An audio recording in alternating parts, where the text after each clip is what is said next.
We are very fortunate now to welcome not a game developer to the show, but rather someone who's poised to have a great impact on the gaming verse. Raluca Pop, creator and founder of Hive Social. Raluca, welcome to XEP. Thank you so much for having me. I'm super excited to be here. I'm excited for you to be here as well. It is an absolute pleasure. I have a number of questions for you about Hive, about gaming, and how you guys are creating kind of a safe haven for people in the wake of Twitter. Obviously, our conversation is coming in the wake of Meta launching Threads, so the social spaces are quite fascinating to watch right now. But before I dive into kind of Hive, as it is in this moment, I would like to know a little bit of backstory. You created Hive having self-taught yourself to code. Is that right? Yeah, I had no technical background. Like, I didn't take any courses in college or anything. Or I tried to, and then I got bored of the course and I dropped out after a week because when you're self-teaching yourself something, I just found that to be so much funner because like you have a certain goal in mind, so that's what you're teaching yourself versus a Mm-hmm. class where obviously it's more structured, but yeah, I self-taught myself how to code over summer 2019 before launching the first ever prototype, I guess you could say, of Hive in October 2019. And you did this while you were in school for something different? Yeah, so I actually majored in psychology. Yeah. Oh. And so you just on a whim were like, coding, I'll try it. Well, yeah, it wasn't so like out of the blue. I did always have an interest in programming ever since high school, and I'm probably gonna have like a little nerd moment right now, but I was obsessed with the show Criminal Minds, and I loved the Mm-hmm. character Penelope Garcia on there. So I was like, oh, I want to be like her. I want to be like an ethical hacker. I want to be a programmer. And then I went a completely different route. But it was always in the back of my mind that one day like I would have really loved to learn how to code, Mm-hmm. and specifically like creating a social media app. Like I grew up with social media, so I've seen like all the different avenues that it's taken, and I've heard like all the feedback, the consensus from people, and I just wanted something different. So I was like, you know what, I'll try it, and if it works, awesome, and then if it doesn't, like at least I tried. Mm-hmm. What a cool self-motivated approach there. And Penelope's a cool role model to have. Yeah, she's really, really cool. Such a positive like persona, I guess you would say, fictional or not, but it's really neat. The actress that plays her in real life is pretty darn cool as well, if I remember. She really is, yeah. God, her name is slipping away from me, but yeah, I really loved her character on that show. Definitely an empowered character. Now, were you okay? So I know the answer to this, but I'm setting you up. Uh, were you were creating content at the time on Instagram? Is that correct? Yeah, so I was a micro influencer in the beauty space. So I would just do makeup looks like tutorials, pictorials, or just like up close photos of eye looks. That was kind of my thing on there. Mm-hmm. And did that kind of teach you some of the things you wanted to have and not have for a social space, like Hive or otherwise?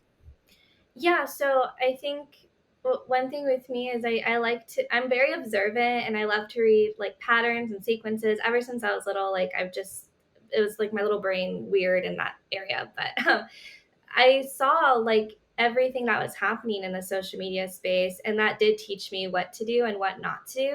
But also hearing again, like that feedback from people, like comments around me or seeing comments on social media itself. And it really leaned more from what people wanted in updates to them seeing that they were not getting it in those updates. And then they started asking the question of, well, what other app can we move to? And I was one of those people too. Like, I didn't immediately jump on, like, oh, I want to create the next app. I waited and then nothing happened, or at least nothing like really stuck. So I thought, with everything that I know now, I think I can try and make my own social media app with my Mm-hmm. own approach to it and see how that goes. So that leads us to Hive. What is it that makes Hive Hive? Because you launched a prototype in 2019. We're Mhm. here in 2023. You guys are just putting out a beta for something new. And there's a lot of features coming in. What makes Hive Hive? I think the community makes Hive, the type of culture and the environment that we've been able to cultivate and maintain on the app. It's always been one very welcoming and inclusive. And from day one, we've always tried to champion more positive communities. So we take a very harsh stance against any hate speech, bullying, harassment, misinformation on the app. I mean, I know from my own personal experience and my friends' experiences that body image issues were like a huge thing that takes toll on mental health from like other social media apps. So I wanted to create a much more positive app to really bring that fun back into social media. Do you guys think you have accomplished that, or is that like an ongoing battle? I think we've accomplished it, and now it's just a matter of maintaining it. Like, you're on Hive, so I'm sure you see the community on there and the types of people and the types of content. And everyone, for the most part, is super friendly and they love to post like whatever they want. There's no pressure to be like a certain type of way or curate like specific content. But then Mhm. again, if you are a content creator, then we also provide the tools for you to grow on there too. So I have questions about that specifically as well, but I will note for any listener, yes, I am on Hive. I checked it out and then returned to it recently, and the community is just so welcoming and warm. And it is, I don't know how to describe this, but there is an atmosphere to this social app that feels different. And I think it does stem from inclusivity and acceptance and a more welcoming place, which isn't always the case in social media spaces. Yeah, we're very lighthearted. Like if you follow my personal account on there, the Raluca X Hive account, you'll see a lot of my posts. They make a lot of jokes. I really interact with people because I'm really hands on with the app. I didn't want to just like throw something out there and then step back and let sorry sorry other people handle it. Mhm. Plus, I just generally love the community, and you meet like so many awesome people on there from different places. Have you noticed an influx of creators or users in the last year or so while we watch Twitter go through transitions, while we see other social spaces pop up? Obviously, like we're a day removed from Thread, but in general, like there's several that have popped up in an attempt to kind of fill that void. Um, have you noticed an influx of users?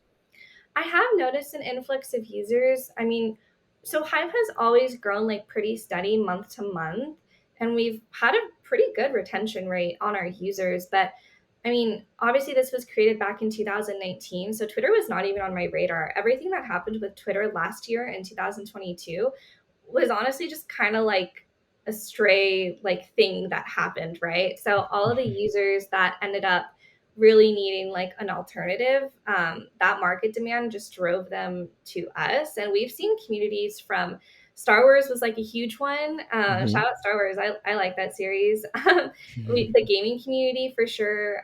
Definitely like Destiny, Bungie, Call of Duty. And of course, I know you're associated with Xbox Expansion Pass. We've had Mhm. different brands too. Like Starbucks was an account that reached out to us personally to secure their Mhm. hat because someone had already taken it. We see a lot of different people from different fandoms. We have artists on there, people from the beauty community, people from music. I actually just got a question yesterday on the Asks feature with someone saying, "Oh, when's the music feature going to be relaunched?" Because I dropped an album and there was so much support on Hive about it. So, Mhm. when would you be bringing that back? And I said, "Oh, we're going to bring it back this month." So, there's definitely a plethora of communities. So if you have an interest or you belong to any community, you'll pretty much find it on Hive. I've seen that, and I have found just such a warm and welcoming place for gamers in general. Um, Obviously, XEP is a gaming community, and I've often felt, particularly in the last 3 years, post pandemic, during pandemic, that Mhm, gaming and social media are synonymous at this point. mhm, There are share buttons built into controllers. You see Xbox and PlayStation and Steam reaching out to and talking with different social platforms about posting clips and such. I'm wondering if you could speak to kind of how synonymous a community can be or an entertainment form can be with social platforms. I think if you have the right community on there and you're sharing like the same type of content that you enjoy, then there will always be that synonymity. Sorry, I don't know how to say that right. But like the social media platform, it needs to offer you the tools for you to share your enjoyment with, let's say, gaming or any other hobby that you have. So with Hive, like I really wanted to offer that for creators from all different types of communities, because again, that's what makes up the app, right? And Hmm. that's where you find the joy in from posting or using those tools to grow. So a lot of our different features.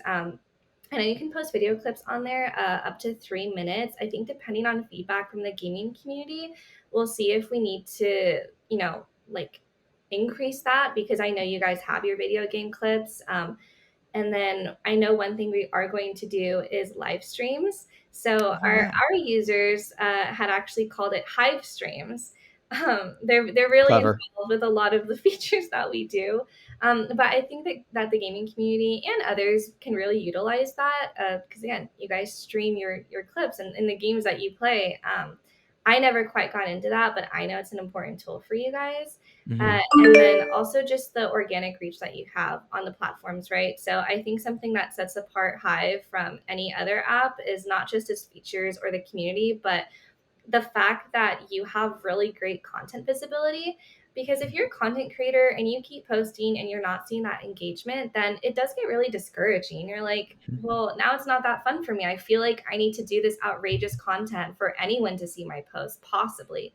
And with us, it's just like, no, if you make something and you're really proud of it, like you should be able to share it to your followers, have them see it, have them repost it, and end up, on Discover where you either get put under trending if you have a ton of engagement, you get spotlighted under the different categories, or you end up in a trending hashtag. Like there are so many different ways that you can really grow on the platform.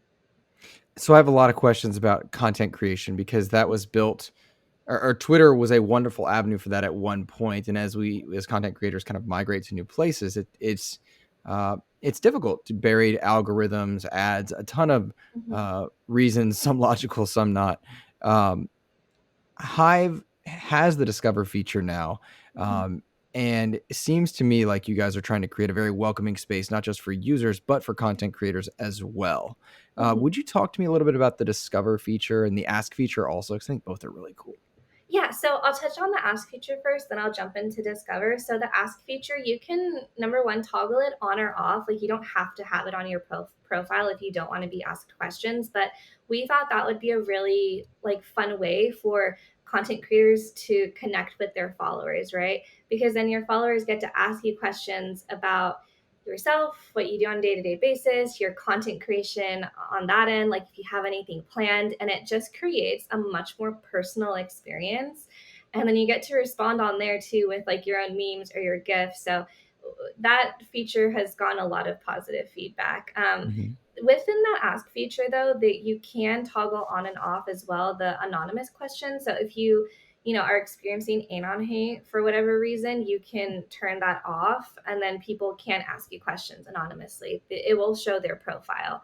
And then if you are experiencing anon hate, by the way, just tag me or report it to support at hivesocial.app because that's a again, we're very hands on, and that's one of the ways that we keep the community safe. So it's a fun feature to have. Just we also incorporate safety tools in there too. Anon hate would be people who are using the anonymous feature to troll or be disrespectful, that kind of stuff. Yeah, and we've gotten a couple of reports of that. Even though it's anonymous to you guys, obviously, on our end, we can go in and see who's leaving that and then just ban their account. Gotcha. Gotcha. Has the influx of users brought with it an influx of needing to police that in some way? And that's not the word I want to use, but Yeah, to monitor, yeah, trolls, people being rude or whatnot. we're definitely monitoring it. I think in the same way we've always been like again like really harsh on that type of stuff because if you don't take that stance, then people are going to take that essentially as you don't really care or you're just being complicit in it, and we never wanted that on the platform. So yeah, definitely. As like a founder of an otherwise global social media platform, like you have an ethical and moral responsibility to keep your users safe, and I don't take that very lightly. Gotcha. Makes good sense. Do you on the content creation side, how about like posting links to things, Patreon, YouTube, Mhm. other social platforms? Is there kind of a creed or method that Hive takes as far as working with people who are posting links and such? So you can post whichever links you want. I think our only downside right now, and I'll admit it, is that it doesn't show like the exact thumbnail, so it just posts as a link. But we don't have any issues with it. We want you guys to link your other stuff because Hive is not meant to be your only social media platform. We're not a monopoly, unlike some other companies. So we want you guys to be able to feel comfortable using our platform and also linking your own profile on there too to other ones, such as like Twitch or Patreon, things to really help you grow there too. That is a unique stance because some social platforms do want to be the only. And as a creator and trying to reach gamers, gamers are not only in one place. No, you cannot force someone to use just one thing. Each app offers its own set of features. It was created for its own specific purpose, and creators and users alike are going to use the apps that are the most relevant to them. So, Mhm. to me, I mean, we are not going to be forcing anyone to only use our platform by either suppressing, their posts with their links or whatever things other companies do. We're not really like that. Is there is there an element of seeing a feature on another platform and saying, I want this in Hive? Or is it just community feedback? Or is it a combination of the two?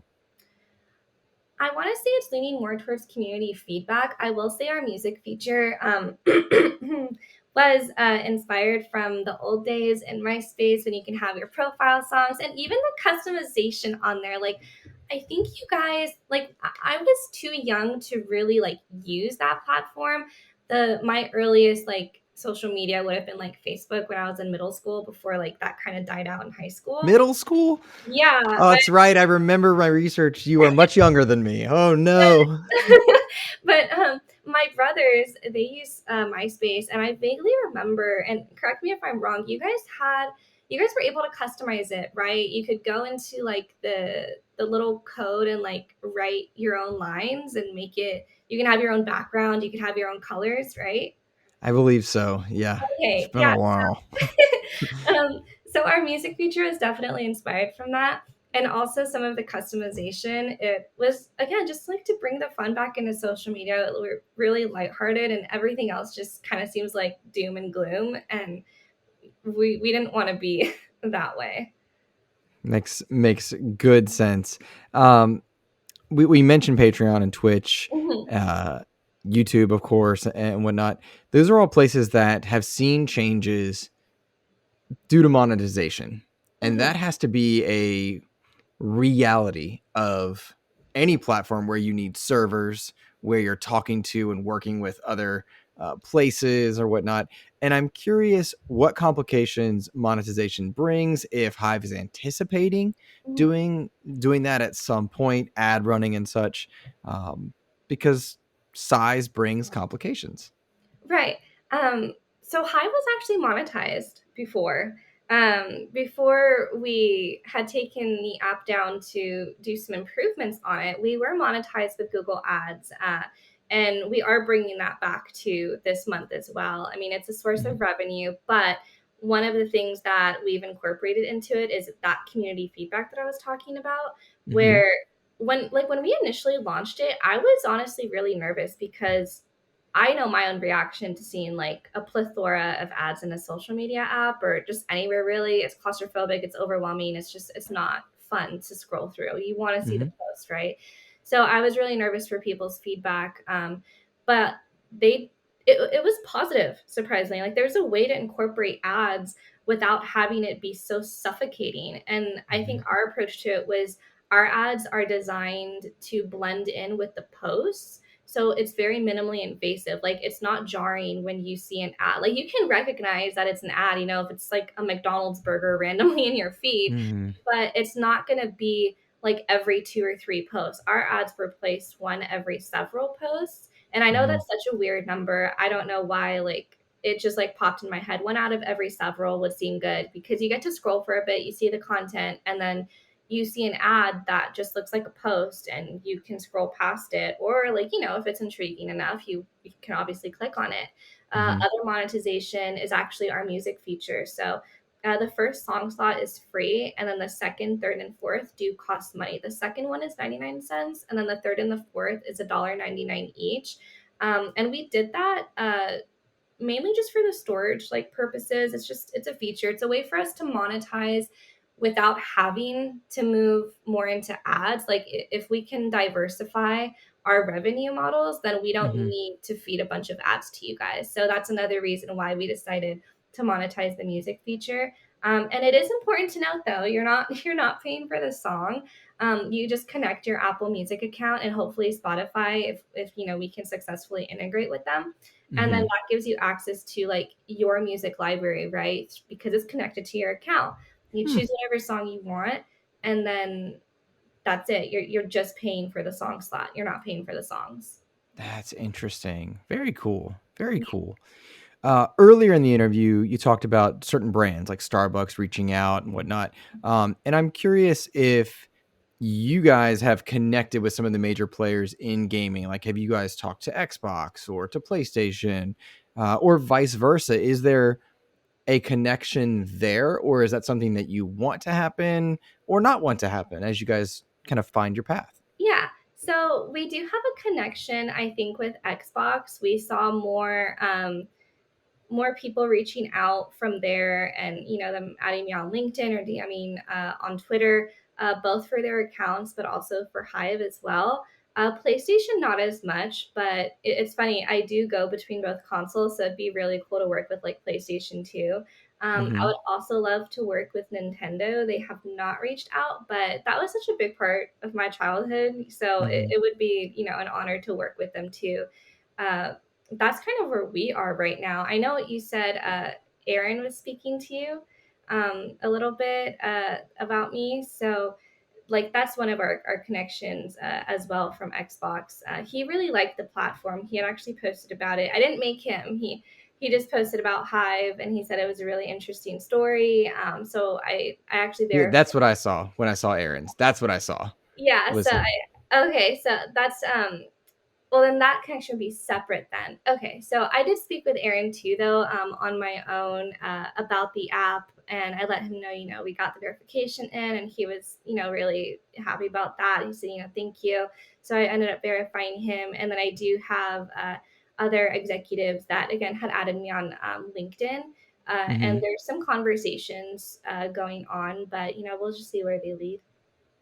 Here's hoping. Here's hoping because it's cool for me as an Xbox content creator to see people like Aaron Greenberg connecting and posting, and like I Mhm. get a kick out of getting to connect with them on social platforms as well because it feels good, and it's fun. No, And and it was funny with him. Our interaction was kind of me trying to prove that I was real because I don't know if you saw some of the posts. I think I don't know if he retweeted it, or I know Paul Tassi from like Forbes, he thought that I Mhm. was like generative AI. And I'm cool with Paul. Like we DM'd and we had a laugh about it, but I had to like make a little TikTok video, just kind of like having fun. You know, I'm Gen Z, so I guess that's what we do, TikTok Mhm. videos. Mhm. Just, you know, kind of the screenshots where they thought either I was AI or someone else didn't believe that, like, oh, I coded the app, you know, with no experience and I launched it like after just one summer learning, or someone else thought that I was secretly a guy in China in like a basement. Like that was Oh, literally a comment. So I was like, oh, you know, let me okay. just have some fun with this. And, you know, Hmm. that was pretty well received, but that was part of our interaction. That's so much fun and silly in hindsight, but in the moment, it's like, what? I'm generative AI. Yeah, I think the terms were face app or generative AI. Yeah. Oh man, and that's as I would imagine journalists at a certain level, Mhm, executives at a certain level, companies at a certain level uh, would have to worry about that now. mhm. So that's Yeah, interesting. I think the rise of AI, if monitored and grown correctly, can be used ethically and responsibly, but obviously you have to have a close hand on it. So I'm curious to see where that will go. But in terms of AI for Hive, I think we would lean more towards creating AI based algorithms in terms of discoverability. Hmm. So home feed, that would definitely stay chronological. You might have the option later on to have like a list of your close friends, and you can toggle between your feeds if you just want to see their posts. But for the Discover page specifically, I know I hadn't mentioned that exactly yet, or at least talked in depth about it.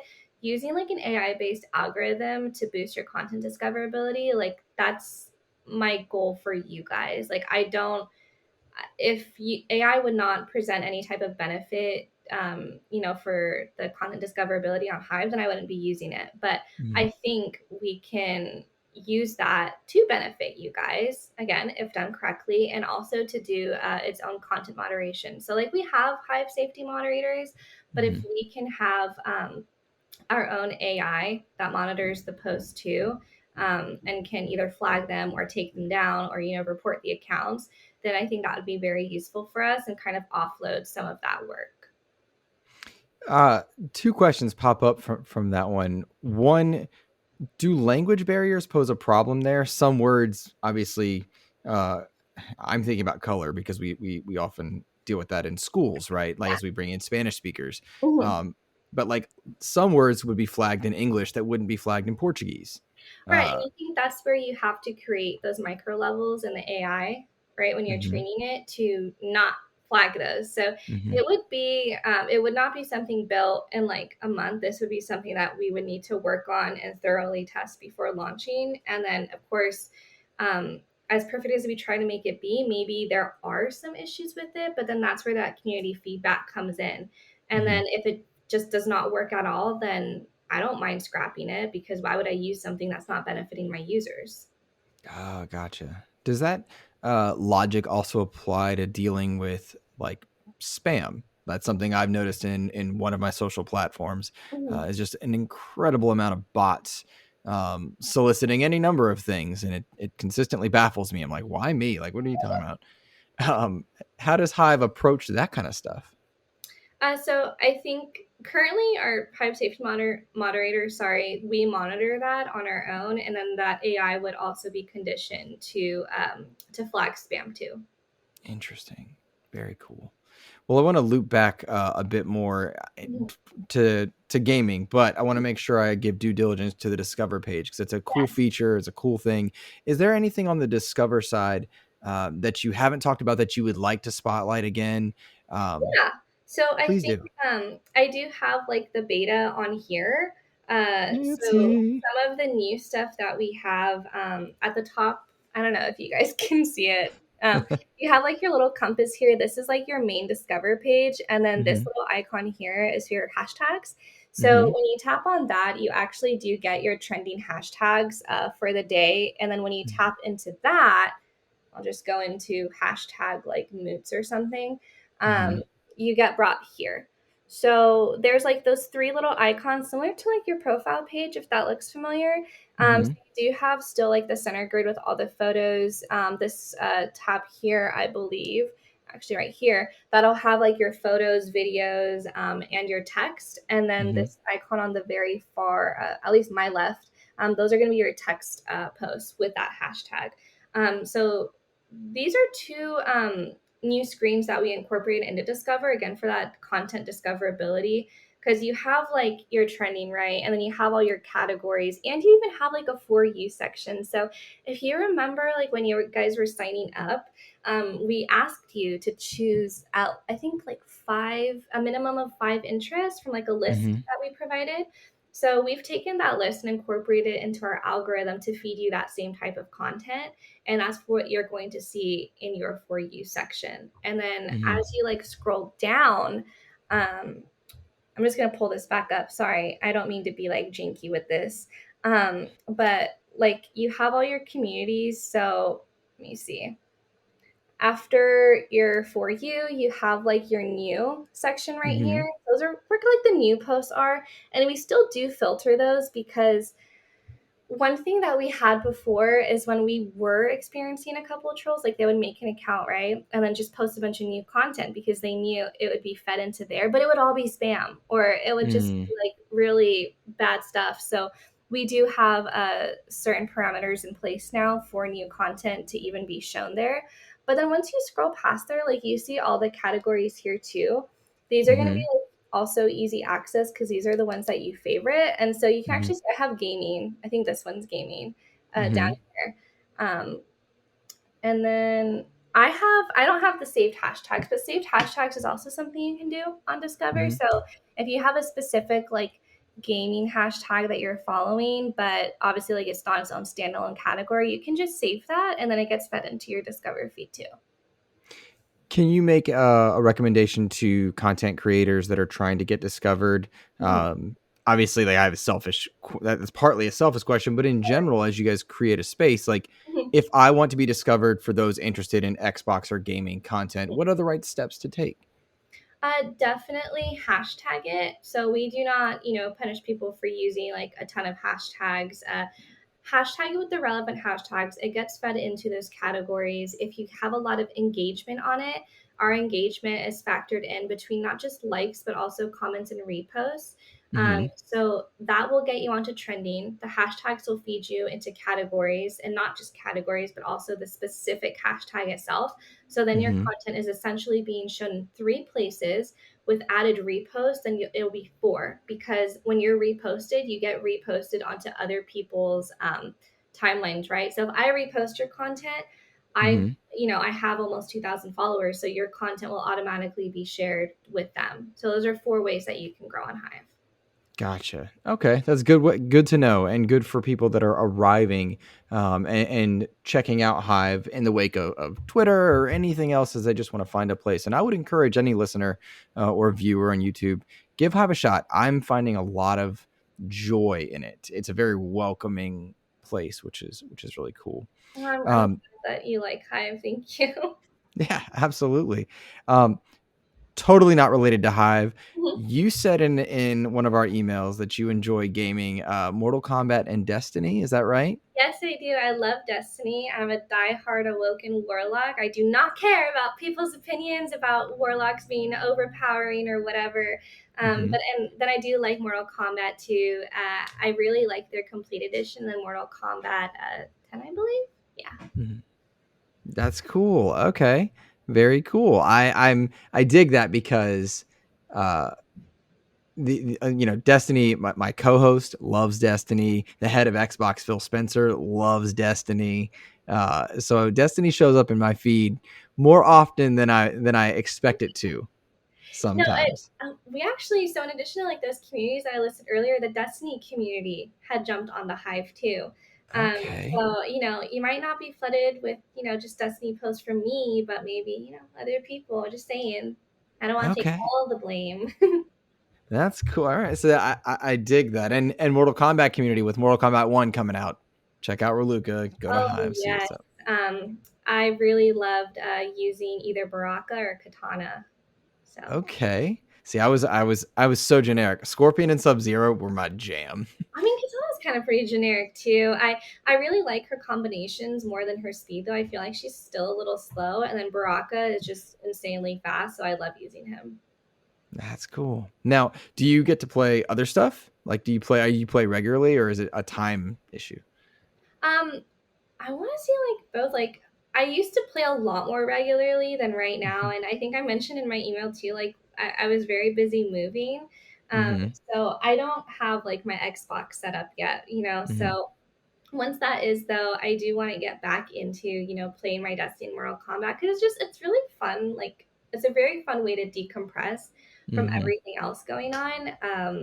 But yeah, I like my best nights honestly before like coding on Hive and everything were spent on Xbox. Like it would be maybe 5 or 6 a.m. and I'd be like, why is there light outside? Like it was Mhm. time when I started. So it was always one of those things. And I just you meet so many cool people on there, like the parties and everything. So Mhm. So cool. So cool. Raluca Pop, I'm so grateful that you took the time today to talk with me, to take a risk in talking to a gaming podcast, and gosh, no, uh, I was excited. I was like, oh my god, gaming, yes. very cool, I mean, being very part of cool. the community, it's really cool to like actually talk with someone specifically from there too, because Hmm. even the stuff that we talk about, that gives me insight too on how to improve it for gamers. So like, thank you for having me on here and thinking that I was interesting enough to actually talk to. Well, you absolutely are. Anyone that decides to code over a summer and then creates a haven and place where gamers can go and feel welcome is amazing. Creates a place of inclusivity is appreciated as well. Will you let people know where they can find you in the social spaces, Hive and otherwise, Mhm. uh, and let people know where they can find you and what's to come? Yeah, sure. So on Twitter, you can either find the official Hive account or my own personal one. It is private, but it's at Raluca X Hive. On Hive, it is also Raluca X Hive. And then on TikTok, it's Raluca's not vibing RN. So like Raluca's not vibing right now. It was kind of like a joke because so many crazy things have happened in my life. It's like, you are not vibing right now. Like you've got too many things going on. So that was just kind of a wordplay, but you can find me on those three. I will say I don't quite use my personal Twitter profile that much, so it's probably not as many fun things, but you'll see like on my TikTok either videos about like my life or about coding, my bunnies, my dogs, or on Hive, everything about Hive and my life too. There you go. Listeners, check it out. Check out Hive and have a great rest of your week. Support XEP on all your podcast services, please. You can find me on Hive at Insipid Ghost, and I will catch you guys later.